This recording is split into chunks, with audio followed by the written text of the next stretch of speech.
Welcome to Dicta, your weekly dose of law school and bar exam info. I'm Kerriann. And I'm Pouyan, and we're the co-founders of Inco.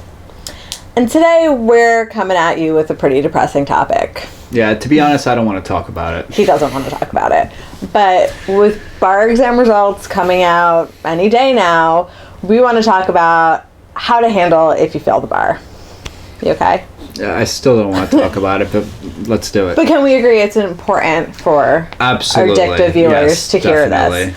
So, of course, you don't want to think about failing the bar, but at the same time, it's slowly creeping into the back of your head at every chance that it can, right? Yeah, and if you ignore it, it'll slowly fester into mental illness. So don't let it get to that point. So for the next 4 minutes tops, let that thought come to the front of your head and talk about it with us right now. So, how would you have handled if you failed the bar exam? I do not know. I mean, there was no room in my psyche for even considering failing. I would have been so devastated that I have no idea how it would have been that bad. I would not have known how to respond. He's never dramatic, never. So, but that's how everyone feels. I mean, I felt the same way. I was like, I think I passed. It's possible I failed. And then when I had that moment of it's possible I failed, I was really like, and then what? And then what? I had no idea. I don't think, I didn't preemptively have those feelings of devastation that you speak of. I'm sure I would have felt that way if it had happened.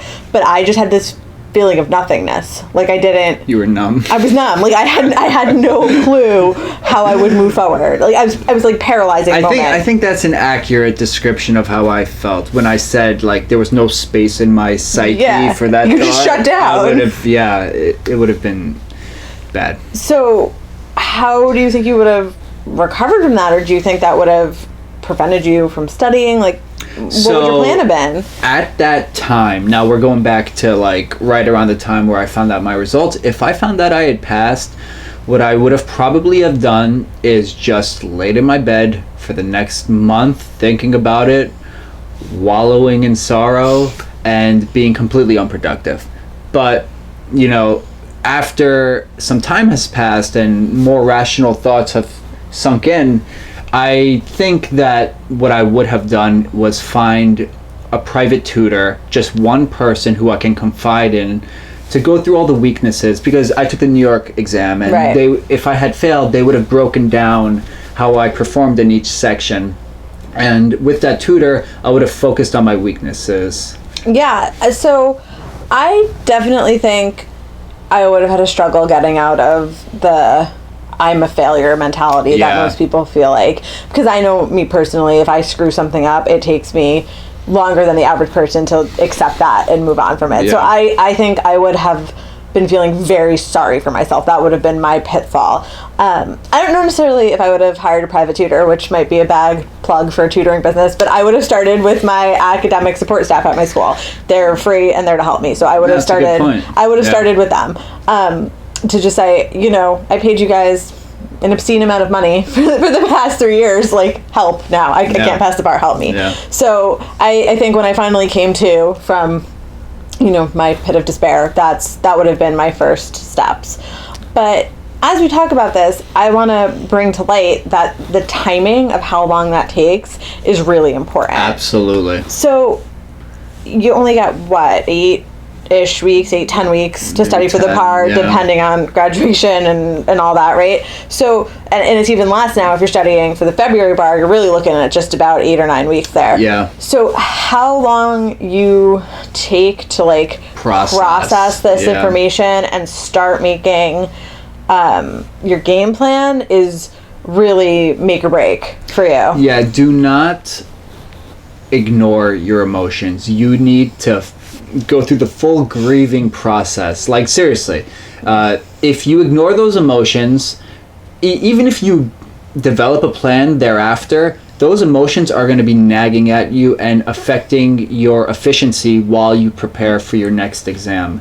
I think that's the best thing you've ever said in your entire life, because I mostly work with students who haven't who failed the bar at least one time.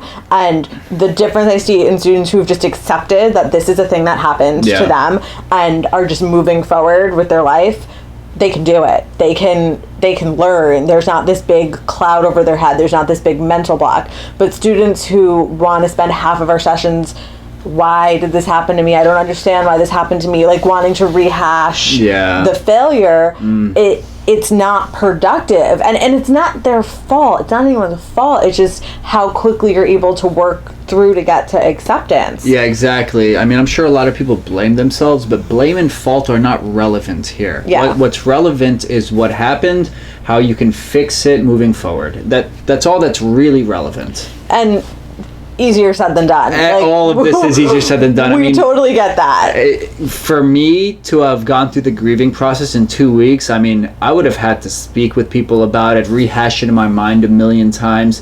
I don't even think I could have done it in 2 weeks, but I'm sure many of our viewers are much stronger than I am. I think I would have probably sought out professional help. I think I would have got a therapist to deal with that, because that it's just a loss that I wouldn't have been capable of processing quickly enough on my own. Totally. So we're really sorry to be such downers today and talk about something that we know you don't want to think about, but we really think knowing how to handle it, knowing the best things to do if you do find yourself in the situation could be helpful and maybe make you feel less alone. Yeah, definitely. So if you need anything, we're here for you. You can find us in our Facebook group, or you can email me, Kerriann@vincoprep.com.